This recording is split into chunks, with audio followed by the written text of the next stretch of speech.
I want to check in with you on your New Year's resolutions. Did you make any? And if you did, I think that's cool. I used to always make New Year's resolutions until I didn't because I found them really hard to keep.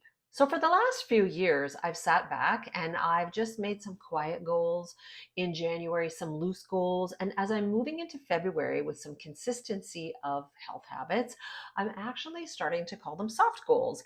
And maybe somebody's coined that term out there on the internet. I can tell you I didn't research. So if that's a thing out there, pop it in the comments. I might have to take my video down. So while quiet goals and soft goals can be kind of the same thing, I'm going to explain them in the video, and I'll explain how maybe you can do this to help you if you feel like you've left your New Year's resolutions at the door and you want to feel accomplished in making some steps towards taking care of yourself. I'm so glad you stopped by. If you've not met me before, my name is Tanya, and I like to talk about all things midlife. I want to make space for menopause, and that actually means making space for perimenopause and where I'm at, which is postmenopause. And so if you're here for that conversation, whether it's health or emotions or spiritual angst, stick with me. I'd love to meet you. And definitely, if you've made a New Year's resolution and you're feeling successful or you're stuck, let me know in the comments. Let's talk about it, because I think when we make goals, we feel like they have to be perfect. We have to never fall off the goal wagon. And when we do, well, we feel like we just can't do anything right. And that's one of the reasons I don't make goals in January. There's too much pressure. I work in marketing, I'm in the wellness world, and I find that it's too much pressure to have a goal, especially around weight. And maybe I am triggered by a lot of youthful content on the internet. That's one of the reasons why I'm here. I just don't want to hear about it. I need to settle in from the exhaustion of the holidays and kind of think about what I want. A lot of people right now are telling me that they've been hibernating in January. I don't know if it's something to do with the weather. I'm here in Canada. It's really cloudy. There's no sunshine. And so a lot of people are staying in. And I don't hear in my own circle of friends a lot of chatter about, I'm going to the gym now, or I'm making healthy meals, etc. People seem to need January more and more as a time to be quiet, to hibernate, to do a lot of self-care, a lot of nurturing. And that's what I felt I needed this January. I don't know about you, but I am too darn tired after the holidays, hosting, shopping, all of that stuff to even think about making goals. I just want to sit on the couch and read a good book. That actually is one of my soft goals for 2025. I'm not ashamed to say it. The holidays are exhausting. And now that it's February, I feel like I've woken up from that deep sleep, and I'm ready to think a little more about what I want for 2025. Now, that doesn't mean I don't like goal setting. I have set some goals in the beginning of the year. I even have a few videos here about the word of the year, or also my monthly type of intention setting, which for me is very helpful, and just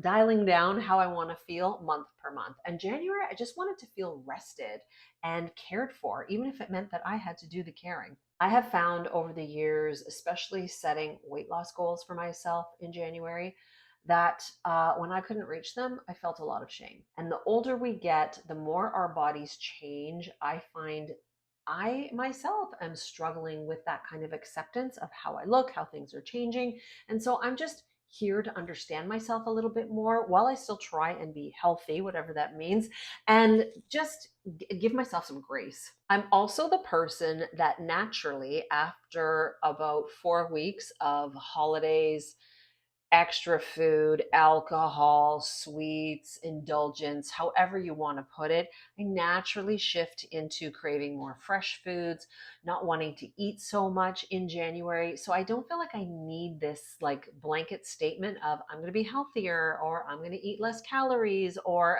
none of that. I naturally drift into, man, that was a busy month. I really need to walk more, get outside more, but also relax a little more. So maybe it's kind of like an intuitive goal setting thing that I do for myself. So let me explain what I think of when I say quiet goals and soft goals. So to me, a quiet goal is one of those things I don't need to talk about. I'm talking about it with you. It's really not something I need to bring to a dinner conversation. If somebody's asked me if I have a New Year's resolution, I don't feel the need to ask anybody. It's none of my beeswax. And I just don't even tell my family what I'm thinking about, what I want for my 2025. unless they ask. It almost sounds like I don't make plans or have aspirations and goals for myself. I'm assuring you that's not the case. In fact, if my daughter or my stepkids have goals, I want to hear about them. I want to hear what they want for their lives and how they plan on getting there. But for me, I don't feel the need to make like that big announcement like, hey, this is what I'm doing. What about you? So I keep it quiet and I keep it curious. Now, when I say a soft goal, what I really mean is something that is flexible, that's I want to say fluffy and soft, like a stuffed animal, but it's pliable. It can change. It doesn't have to be rigid, that I'm going to be somewhere at 6 o'clock in the morning, a gym, a pool, whatever, all the time. A soft goal for me has to be flexible with the life that I have, which can be unpredictable. I can work long hours, but it also has to be something that is easy enough to fit into my day. So here's my soft goal for January. I have been, and it's actually started in December, but I have been trying to move every day, increase movement every day. And this is because I have chronic knee pain. I have stage 4 osteoarthritis. And as I mentioned, somewhere along the way, I am facing a knee replacement. And it's not easy to get that done in Canada, nor do I really want to like throw myself on the table for it because it's a major surgery. But it is one of the things I'm doing to deal with chronic pain. And without making a goal and working on this daily habit, it wasn't happening. This is one of the things that I'm doing to ease my pain, to almost prehab myself for knee surgery, which is probably at least a year out. And to do that, I gamified my life. I have a fitness app and I'm tracking myself in a challenge, a 3-month challenge to be active every day.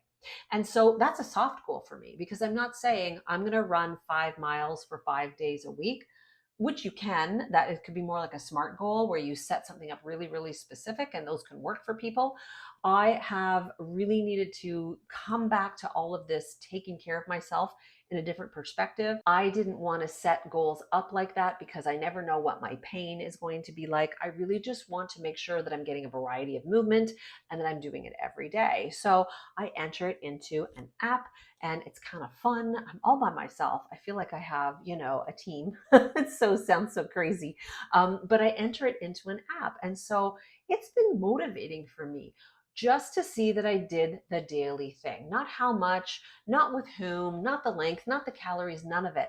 I have been consistent for over, I'm looking at the date, it's February 8th. So it looks like 5 weeks right now. And I feel like I'm building the muscle of moving. Now, it's a little easier for me. I've always been active. And so when I was down and out with my knee pain, it started to bother my mental health that I couldn't move. So I had to really adapt and find ways that I could move. And so if I walk 10 minutes, if I do 10 minutes of Pilates, if I do 30 minutes, if I get on my trainer and ride, walk my dog, it all counts. And I feel really good about building that consistent habit back up.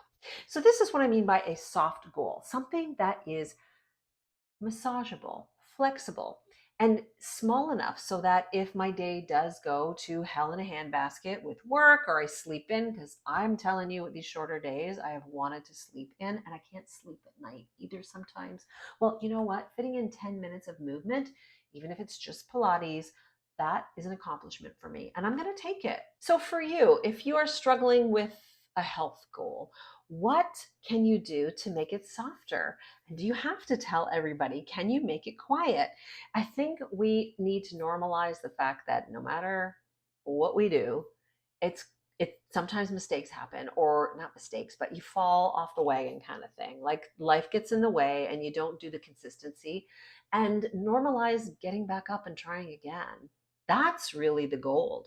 That's pushing yourself to do the 10 minutes of exercise or the stretches or whatever, or eat more vegetables. That I think flexes your soft goal setting muscle. So if you had a big goal, good for you for setting one. Can you take a look and see like how did you get derailed, and give yourself some grace because you're a human being trying to like live in a really busy world. How did you feel like you got derailed, and how can you get back on your goal? Maybe it can be a soft goal. Maybe it just doesn't have to be a big, bold statement. Maybe it is something that you do to care for yourself every day, even if it's 10 minutes of reading a book.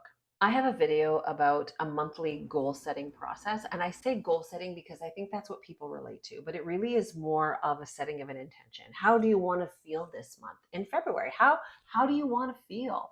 Do you want to feel rested? Do you want to feel nurtured? Do you want to feel energized? What are the steps that are going to get you there? And in that video, I'll link it here in the description. I said that at some point I would share my Google Sheet. So I'll share it with you and you can print it out or save it as a PDF on your laptop and set your monthly intention. Maybe it'll help you make soft goals that are a little bit bigger, a little bit broader for the year. I have to say, so far, I'm really liking the soft goal idea. I don't know if this would work for everybody. If you're an all or nothing personality, then maybe it's not for you. But for me, where I'm at in my life, especially when I wake up every day and I don't know how far I can walk, how far I can bend my knee, whether or not I'm going to get up and down the stairs, it's really working for me. And I'm also sticking on that one thing. So I am not doing like, I've got to move every day for half an hour. I've got to go to the gym every day for half an hour. I've got to eat this. I've got to do that, so that I have too many things bombarding my brain that I feel like I have to do. That's where the failure part comes in. I'm sticking with that one thing. And that was my challenge for the next 3 months. And so far, I haven't missed a day. And it feels really good. I'm looking at it like that. I'm not looking at it like, oh, 10 minutes. What is that? That's what I used to do. If I couldn't do an hour at the gym, I would be like, it's not worth it. But it is worth it. Movement snacks. Little bits of movement in the day for me are worth it, especially working at home where I think I sit on my butt more than ever. So if you set a soft goal for yourself, tell me what it is in the comments. I'd love to know. Check out the comments for my free Google sheet. I do have a couple of other free sheets on fiber and protein. And let's set these soft goals in February as part of real self-care and not fake self-care. Let's be kind to ourselves, shall we? If you made it to the end of the video, I'm so glad, and I'll see you in the next one. Bye for now.